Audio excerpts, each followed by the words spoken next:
शुक्रिया जनाब चेयरमैन। मैं मुराद साहब बैठ जाएं जी।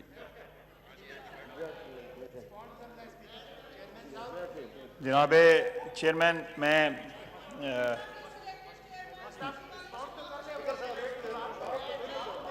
जनाब चेयरमैन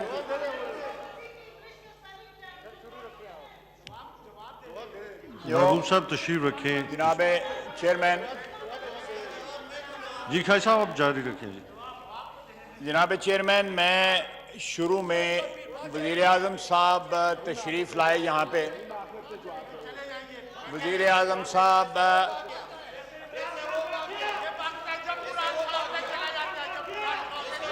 नो क्रॉस टॉक जी। अली मोहम्मद खान साहब अपनी साइड से। जनाब खाजी साहब एक मिनट तशरीफ रखें। वज़ीर आज़म की तकरीर में भी यही कुछ होगा। एक मिनट तशरीफ रखें जी। अली मोहम्मद खान साहब अपने मेंबरान को और नवीद कमर साहब आप अपने साइड्स को देखें, जो डिसाइड हुए उसके मुताबिक जी। खाजा जनाब चेयरमैन, मैं जो वज़ीर आज़म साहब ने जो आज तकरीर की है,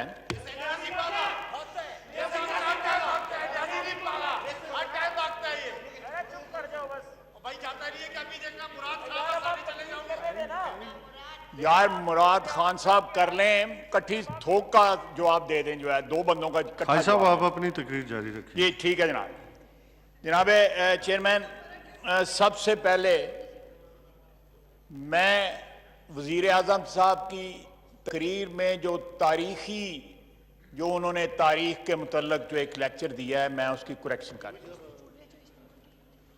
मुगलिया ख़ानदान ने 1526 से लेके 1707 तक 6 बादशाह थे और 1707 से लेके 1857 तक 14 बादशाह थे। जो उन्होंने बताई है तारीख जो है कि औरंगजेब के बाद 6 बादशाह 13 साल में खत्म हो गए। पहले ये मेरा ख्याल है, इस हाउस को इतना अनपढ़ ना समझें, यहां पे कुछ लोगों को पता है। अपने तारीख के सबक जो हैं इनको सुनाएं, हमें ना सुनाएं, खुदा का वास्ता।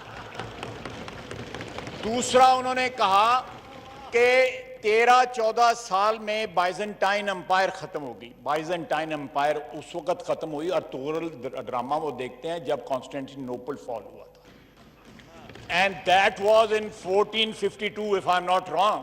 15th सेंचुरी के मिडिल में फॉल हुआ था। बैतुल मक़दस फॉल हुआ था, which was part of the Byzantine Empire, but Byzantine Empire survived for more than 700 years after Prophet sallallahu alaihi wasallam's विसाल। ये खातमुन नबीयीन, मैं ये नहीं हूं कि जो न कह ना सकूं। खातमुन नबीयीन सरवरे सरकारे मदीना नहीं, सरकारे कायनात खातमुन नबीयीन, जिस तरह उसने कहा है। खातमुन नबीयीन हमारा जो रेज़ादात है, जो हमारा रीजन ऑफ एग्जिस्टेंस जो है, वो हस्ती है सल्लल्लाहु अलैहि वसल्लम, जिसका ये नाम सही नहीं ले सकता। जनाब वाला ये इन्होंने इंटरप्ट किया था, मैंने कहा साहब पूरा कर दूं इनका जो है। दूसरा जनाब, ये जो फिगर्स उन्होंने कोट किए हैं, क्या जब वो कंटेनर पे नारे मारते थे या वादे करते थे उस वक्त उनको फिगर ये पता नहीं थी? ये फिगर 2013 में, 14 में, 15 में, 16 में, 17 में, 18 में जब इलेक्शन लड़ा था उस वक्त ये फिगर सारी मौजूद थी। करंट अकाउंट डेफिसिट जो है वो एक वाहिद इंडिकेटर नहीं होता। इस वक्त करंट अकाउंट डेफिसिट जो है बहुत सारे डेवलप्ड कंट्रीज के जो है वो नेगेटिव में है और मैसिवली नेगेटिव में है, लेकिन उनकी इकोनॉमीज हमारी तरह कोलैप्स नहीं की। उनकी हमारी जो है वो इकोनॉमीज जो है वो रॉक बॉटम तक नहीं पहुंची।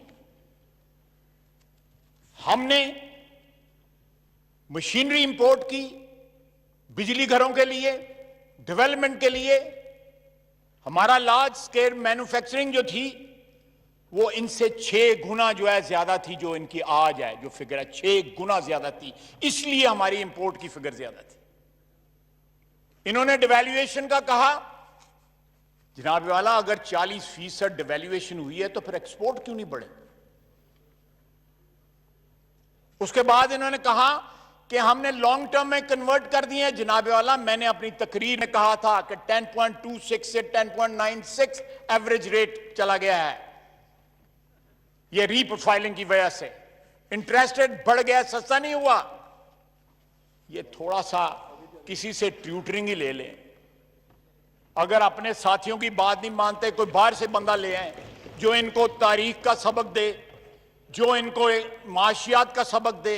पता नहीं किन किन जो सबक की जरूरत है इनको, जो आके तकरीर करते हैं और फिर चले जाते हैं। जनाब वाला, जिस तरह बिलावल भुट्टो जरदारी साहब ने कहा है, हमारे साथ से किसी टीवी के ऊपर, किसी चैनल के ऊपर जो है ये मुनाजरा कर लें। हमें इनके मोनोलॉग की जरूरत नहीं है। यहां पे अगर तकरीर करते हैं तो जवाब लें, इतनी जुर्रत पैदा करें। यह फरमाइशी तकरीर थी और इसकी जबान भी फरमाइशी थी। यह फरमाइशी तकरीर थी।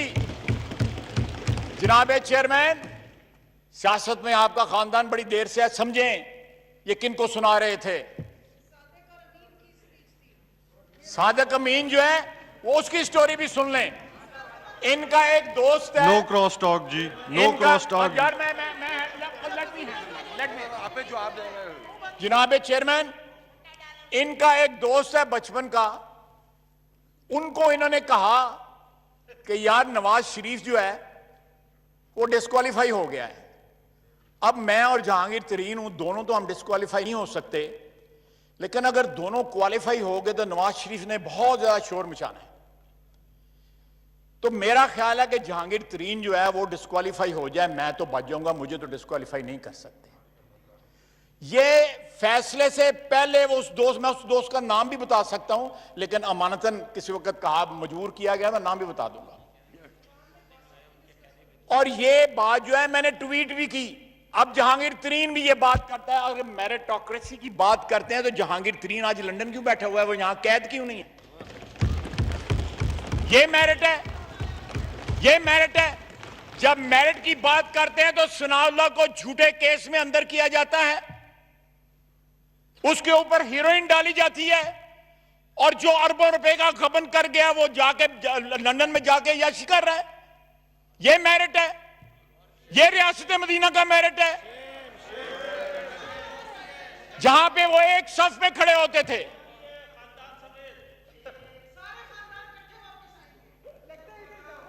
चले, ये ख्वातीन है, अभी इनका टाइम है, जरा इनका ये एक्सपायर नहीं हुए, एक मिनट और तो इसलिए जी आपसे रिक्वेस्ट है कि आप वाला हौसले के साथ सुने। उसके बाद इन्होंने उसामा बिन लादेन को आज शहीद डिक्लेयर कर दिया। ये आप निकाल लें, उसमें इन्होंने शहीद डिक्लेयर किया है। वो बंदा इस सरजमीन के ऊपर दहशतगर्दी लेके आया था। वो अव्वल और आखिर दहशतगर्द था। उसने मेरे वतन को बर्बाद किया, और ये उसको शहीद कह रहे हैं। और शहीद आप कह रहे हैं, लाया जियाउल हक था, शहीद आप कह रहे हैं। जनाब आला, आपने तो पता नहीं कितने डैडी भुगता दिए हैं। मुशर्रफ भी डैडी था, अभी भी डैडी है, अभी भी ना, मुशर्रफ भी डैडी था, अभी भी डैडी बैठा है। पता नहीं किस किस के चौखट पे जाके ये सजदा रेज हुए हैं। ये जिस तरह हमने इनकी तकरीर सुनी है, बैठते मेरी सुनते, बिलावल भुट्टो जरदारी साहब की तकरीर सुनते, हौसला पैदा करें, हौसला पैदा करें। बड़ा जिगरा चाहिए मुखालिफ बातें सुनने का। अगर इतना जो है मजाज जो है इतना नाजुक है कि गरां बातें गुजरती हैं, हमें 2 साल हो गए हैं, पाकिस्तान की तारीख में कोई वजीर आजम इतना कम अरसा नेशनल असेंबली में आज जितना इमरान खान आया है। आप निकाल लें, रिकॉर्ड में होगा। जनाबे चेयरमैन,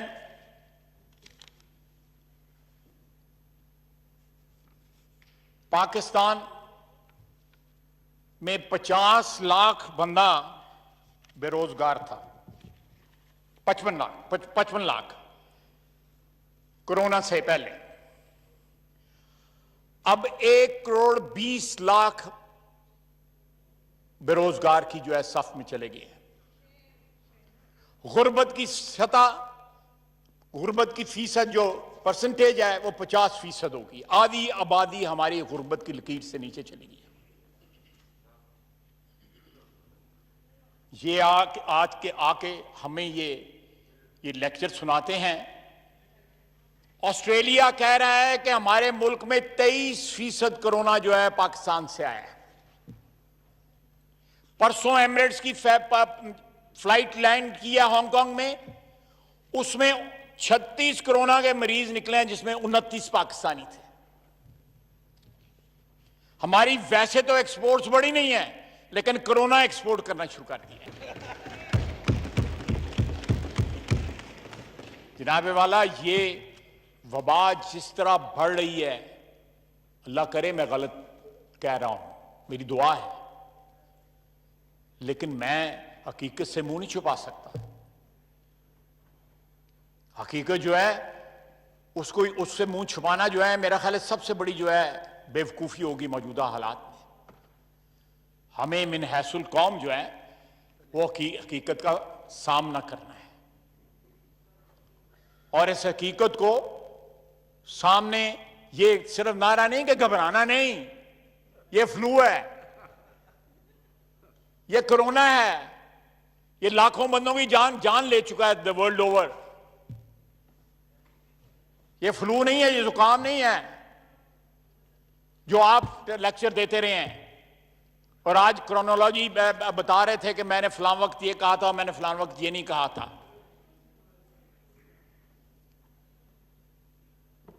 ये जो अपोलोजेटिक टोन थी आज इनकी, जो टोन थी इनकी तकरीर में, और उनका क्या कहना कि मेरा किसी से कोई झगड़ा नहीं है, ये जब काबीना में एक वजीर जो है 2-2, 4-4 वजीरों की, जिस तरह कहते हैं पंजाबी में, पत उतारे, और जो है एक वजीर जो है वो टीवी पे आके कहे कि ये हम तब्दीली में नाकाम हो गए हैं, और यहां पे तकरीरें करें इनके अपने जो है हुकूमत के खिलाफ, तो फिर टोन में इसी तरह ही मिन्नत समाजत वाली आ जाती है बात जो है। ज्यादा लंबी बात नहीं है जनाब चेयरमैन, ज्यादा लंबी बात नहीं है। ये टोन तब्दील कर लें, ये टोन में गाना भर लें, कुछ और कर लें, लेकिन जो तबाही इनकी सूरत में इस मुल्क पे, इस कौम पे जो नाज़िल हुई है, अगर उसको रिवर्स करना है तो इनसे जान छुड़ाना है। जब तक मासूफ कुर्सी में बैठे हुए हैं, तबाही का साइकिल जो है वो रिवर्स नहीं होगा इस मुल्क में। ये तबाही की अलामत, मईशत की तबाही, सेहत की तबाही, फॉरेन पॉलिसी की तबाही, और कश्मीरी रो रहे हैं। और आपने 182-86 जिस तरह बिलावल भुट्टो साहब कह रहे थे, उनको वोट दिलवा दी, और फिर कहते हैं क्या क़यामत आ गई अगर वो सिक्योरिटी काउंसिल का गैर मुस्तकिल मेंबर बनना कोई बड़ी बात नहीं है, लेकिन 192 में 184 वोट लेना बहुत बड़ी बात है। हमारे तमाम सो कॉल्ड ब्रादर मुल्क जो है, उन्होंने अललान जो है उनको वोट दिया, इंडिया को वोट दिया। लोग नॉर्मली 150 या 160 या 140-45 के ऊपर इलेक्ट होते हैं, वो 184 पे इलेक्ट हुआ है। Face the reality, head on face the reality, चाहे वो फॉरेन पॉलिसी हो या पब्लिक हेल्थ हो या इकोनॉमी हो, एवरीथिंग इज एलिंग एंड कोलैप्सिंग। और आप यहां पे आके हमें अपीज करने की कोशिश कर रहे हैं। इट्स टू लेट जनाब वजीर आजम, इट्स टू लेट। पानी सर से गुजर चुका है। ये बजट जो है, ये बजट नहीं है, ये एक टेम्पररी, अभी तो ये इनका सिलसिला जारी है। फ्लर्टेशन जो है IMF से अभी भी हो रही है। हमें कहा जा रहा है कि यहां पे FATF के लिए लेजिस्लेशन करो, 14-15 जो हमें लिस्ट दी गई है स्पीकर साहब की तरफ से लेजिस्लेशन की। आपने पिछले 2 साल में कहीं गुंजाइश छोड़ी है कि अपोजिशन आपसे कोऑपरेट करे? मैं फिर कहूंगा,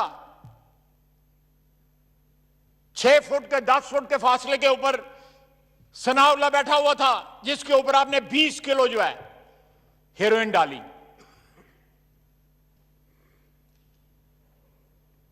ये जनाब अली, ये सियासत तो जो है हमारे छोटे शहरों में, कस्बों में, थानों में होती है, जो वजीर आजम साहब ने की है इस 2 साल में इस मुल्क में। कि बुला लेते हैं SHO, 2 छितर लगाता है और कहता है जाके चौधरी को सलाम करो। लेकिन हम सब कुछ बर्दाश्त करेंगे इंशाअल्लाह ताला, सब कुछ बर्दाश्त करेंगे। ये सारी अपोजिशन बर्दाश्त करेंगी। And we will witness his downfall, rather elimination from politics. ये खुद कोरोना है इस मुल्क को जो चिमट गया हुआ है। ये खुद कोविड है। पता नहीं 19 है या 20 है या 25 है, कितने पॉइंट्स हैं इस कोरोना के।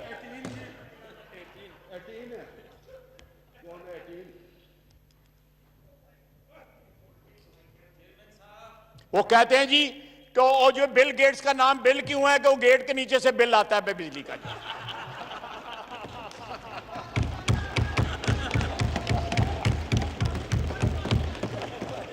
कहते हैं पाकिस्तान के पहले 92 क्यों आता है? इंटरनेशनल डालेंगे 92 में हमने कप जीता, इसलिए 92 आता है। वाइंड अप प्लीज जी। और डेंटिंग पेंटिंग करने वाले को ये डेंटिस्ट कहते हैं।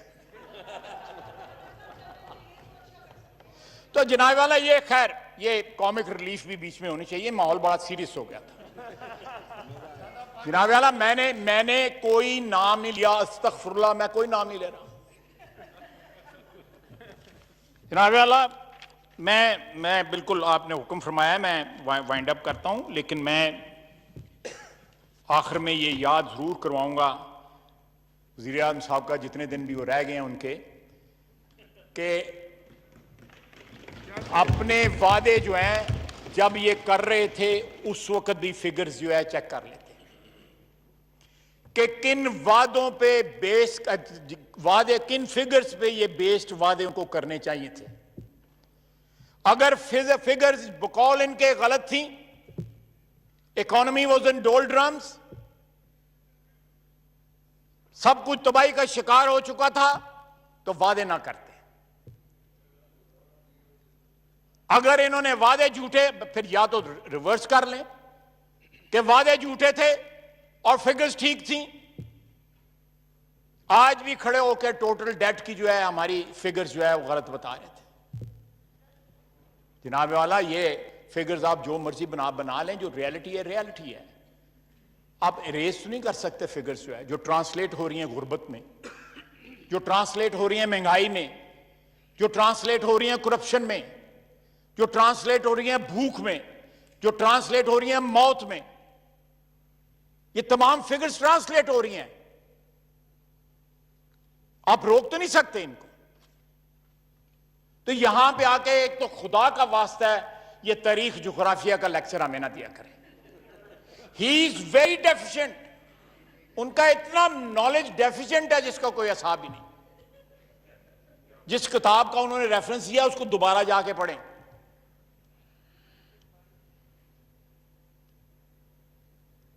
यहां पे रेफरेंस इसलिए ना दें कि लोगों को इंप्रेस करने के लिए कि मैं कोई नॉलेजेबल आदमी हूं। जो असलियत है लोगों को बताएं, और कौम को पता लग गया हुआ है असलियत का।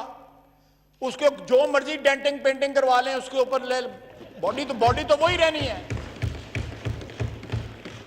तो जनाब वाला, मैं ये तकरीर ना होती तो हमें भी ये जरूरत ना पड़ती ये सब कुछ कहने की, लेकिन वॉट एवर इज सैड वो is far far from reality. Thank you. और रियलिटी जो है इस कौम को पता है कि आज के हालात की क्या रियलिटी है। Perhaps he doesn't know about it. Thank you very much. Thank you ji. Senate recommendations पे मुर्तज़ा जावेद अब्बासी साहब जी।